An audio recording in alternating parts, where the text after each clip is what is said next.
Okay, in this video, I'm going to show you how to do the Excel for 2-4.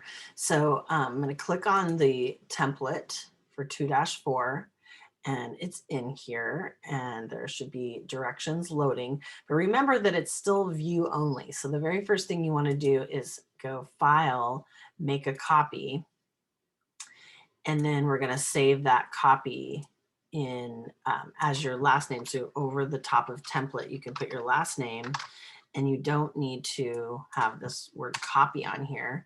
So I will also save it to my folder. So let me go back to my drive and then find the folder that I made, which is 58 sheets with my last name Josie, so that I know that these are mine. And we're doing a lot of unit conversion in this one. So what you're actually creating this time is a unit conversion calculator.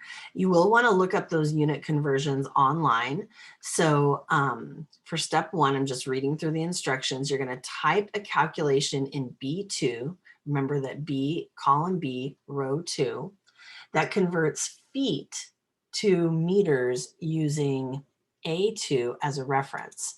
So I need to know what I need to multiply by. So if I actually just look up, I'm going to actually ask Siri, how many feet are in a meter?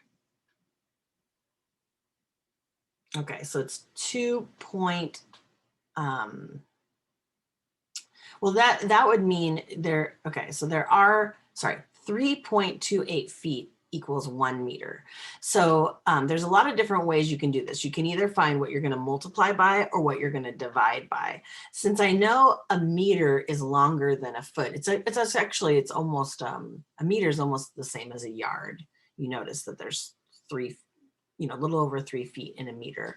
So if I go equal sign and I click on feet, I can either multiply by a number or divide by a number.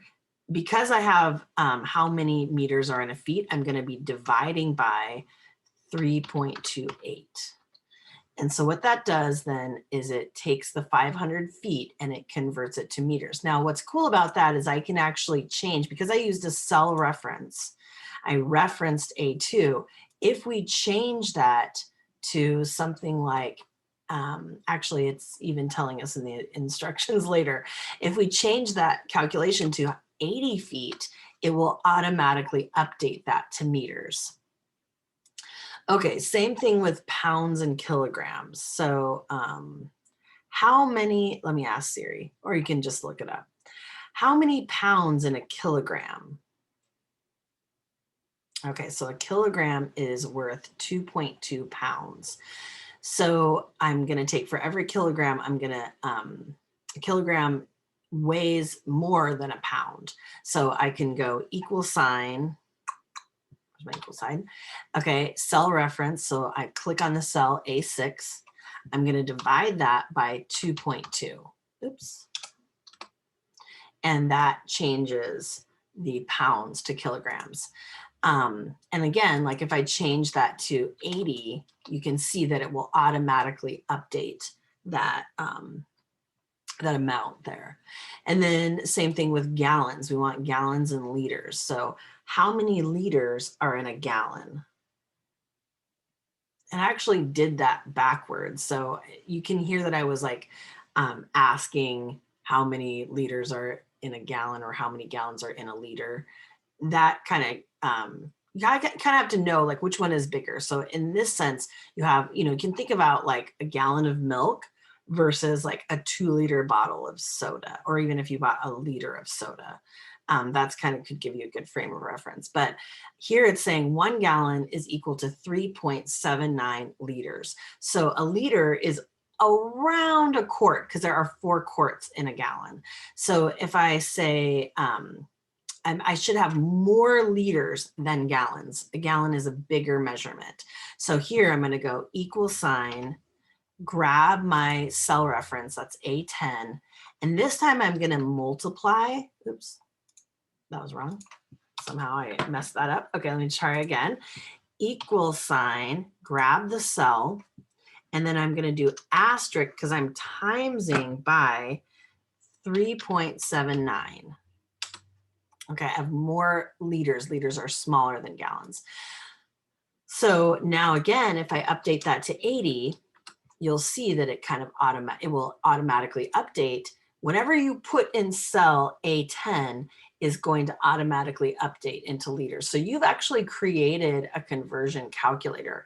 We use feet and meters to measure distance, and then pounds and kilograms to measure weight or mass. Those are different, actually. Ask a science teacher about that. And then gallons and liters to measure capacity. Okay, so basically I did steps 1 through 3. Let's read over step 4. The advantage of using a cell reference, what I was mentioning, in calculating in Excel is that you can change the number in the reference cell, like the number of feet, pounds, and gallons, and the new metric equivalent will automatically be calculated. Try this by changing each 500 in the column to 80, and you should automatically get new values. Okay, after making the changes to 80, save the spreadsheet, replace with template, and then you'll upload. So let's see, we don't have anything in sheets 2 and 3, so we just have this one page. So now it should automatically save. Unless you're in Excel, you'll want to save it. And then if we go to spreadsheet 2-4, we can click on that, and then we should be able to add the file. So I go add file from my Google Drive. And what's cool is it doesn't even have to be closed. And there it is. It's the very first one. And so we went ahead and added it. And now I'm going to push submit. And we're done. And you should receive an email showing that you have those submitted. And you can also see here what you have submitted as well. And it looks like I have some feedback to read. So you can even read your graded feedback. Okay. Let me know if you have questions on that.